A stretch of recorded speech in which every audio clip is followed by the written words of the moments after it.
Hello, so here we are going to meet the tragedy of the commons, and that's sort of a fun new type of collective action problem that is going to help us understand problems on the international level, especially those transnational problems. But to understand those, let's go to a cow pasture. Let's imagine a situation in which we are a bunch of farmers, and we all have our cattle. We're dairy farmers, and we share a common area. And so, here's a big field, and then here's my house over here, your house is over here, another house is over here. We each have our own cattle, and we each have to share this common space.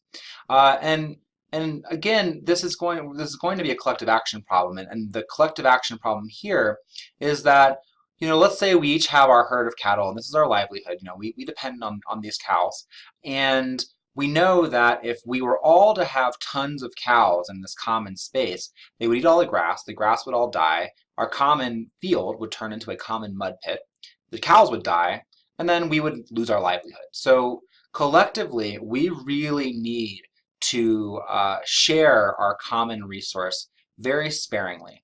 And collectively, we have the incentives to use this quite carefully. So instead of all of us, putting out as many cows as we can onto our shared common field, we need to sort of say, all right, we need to agree that we will each, have a cap of the number that we have.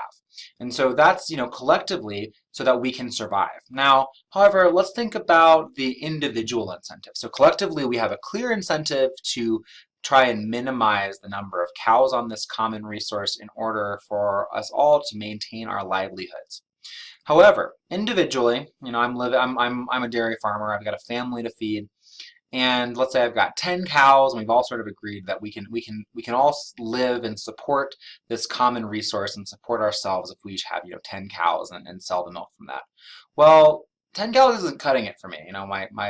My son needs a surgery, the roof is leaky, etc., etc., etc. Or maybe I'm just straight up greedy. I don't know. But my individual incentive is, well, yeah, if we all were to put tons of cows onto the common space, we'd all sort of be out of luck. However, if I have some, a secret, sneaky cows, if I sort of secretly double the size of my herds, and I have 20 cows, and I'm making, producing twice as much milk, making twice as much money, get that new roof, it's great. My individual incentive is really to use as much as possible. There's this shared resource, and if everybody uses it as much as they want, it's going to go away and we're all out of luck. But individually, I have an incentive to just go ahead and get my cows out there and make as much money as I can. Now, of course, the tragedy of this is I'm not the only one with the need for more money.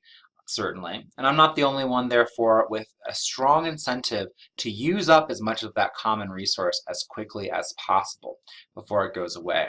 And that's the real tragedy here. So where we would have the collective incentive to preserve this resource, to use it very sparingly for the long term, individually, we might actually have incentives to do the exact opposite. It actually might make more sense for us individually to go ahead in the short term, use it as much as possible. So this tragedy of the commons model is another one of those ways of seeing the world that helps us understand the nature of a problem and hopefully the nature of a solution to the problem. And the big problem we can think of as being applicable to, or sorry, rather, the big issue we can think of where the tragedy of the commons is highly applicable today is the idea of climate change. Now, of course, we all have this environment, this fresh air, a healthy environment. We only have one planet to live on. And so we all have an incentive collectively as a human civilization to preserve this resource. However, think about the perspective of the individual consumer or the individual firm. These individuals actually might have incentives to do the cheaper, or more cost-effective, or quicker, or easier thing, rather than the thing that would lead to the long-term preservation of the environment. And so it's a tragedy of the commons here. The common is our planet and the environmental health of that planet. The tragedy is that while we as a group, as a human civilization, all humans and all states have a really strong incentive to keep this planet healthy and vibrant. Individually, it might be cheaper for me to power my home with dirty fossil fuels. It's easier for firms to use cheaper, even if they're dirtier energy sources. And so individually, we have incentives actually to pollute because it's quicker, it's easier, and that means that we can be ruining our collective common resource, even when we have the collective incentive to try and save it, because our lives literally depend upon it. Now, if you think about the differences of dealing with this at the domestic and international level, you can once again see the problem of anarchy, right? So if you think about trying to overcome this problem at the domestic level, you would say, okay, we can expand the state's scope to provide public goods like clean air and water, to fight against externalities, like power plants selling really cheap but really dirty power that increases environmental degradation and harms the health of the people in that area. That's all well and good at the state. At the state, we have the Leviathan. Within the United States, the United States federal government can take action, and it can really do something about it. At the international level, however, we have to deal with anarchy, right? It can be really, really tricky for a state to compel any other state. So even though, as we see in this visual here, it will be, quite devastating to lots of areas to deal with the effects of climate change. Even though it would be really collectively beneficial for us to deal with this, we do face this tragedy of the commons. And that's compounded by the idea of sovereignty, that every state is the ultimate authority over its own territory. However, a state acting however it wishes to act within its own borders can really affect the rest of the world and its neighbors. So states' actions can have these externalities. Think about what we put into the river here is going to flow and affect people outside of Colorado. The emissions that we create here in the United States, or the emissions that are created in China, they don't just affect the United States, they're going to affect other states very, very profoundly, and perhaps even more strongly than they affect us. So in thinking about how to deal with tragedy of the commons on the international level, we can return to our old friend Mansur Olson and remember his 4 ways to address collective action problems in general. So in the first way, he says, well, smaller groups are easier to organize. We're sort of out of luck with that when it comes to dealing with international problems, because these transnational issues are by definition bigger than any one state, and so they take lots and lots of states to solve. However, you can sort of think of ways to deal with this. And so when it comes to dealing with climate change, for instance, the United States and China, the 2 biggest emitters in the world, decided to go off and talk just the two delegations to try and come to an agreement about certain things. The idea was, had all, over 100 states tried to come to the basic contours, the basic outline of an agreement together, it would have been too messy. But if the 2 most important states sit down and deal with it, well, they can start building a framework that others. So we actually do see this playing out a little bit on the international stage. Another idea is the idea of selective benefits. Remember, a public good is something that is non-excludable. A public good is something that if one state enjoys it, everybody else enjoys it. So if one state has access to a healthy environment, so does the world. The environment's either, healthy or not.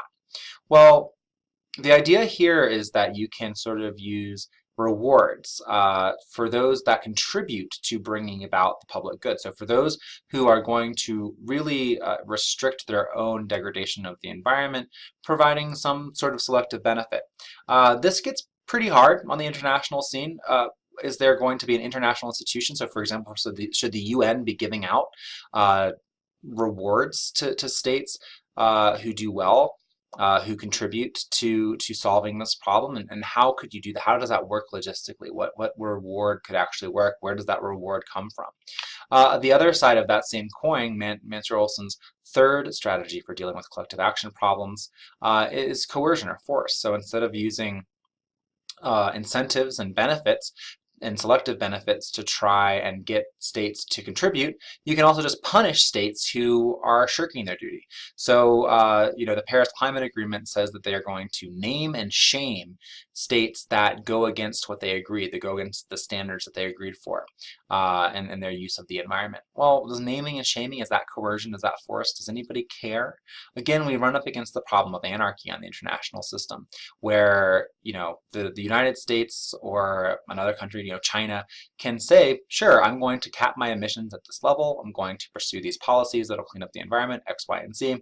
And they can say that, they can write it down, they can sign it, they can make it look all pretty, they can have a press release. At the end of the day, if they don't actually do that, is there an authority that's going to come in and punish them in a real meaningful way, beyond naming and shaming, to actually impose enough of a cost upon that state's economy, for example, that it would then change the incentives of that state to live up to the ideals of this treaty?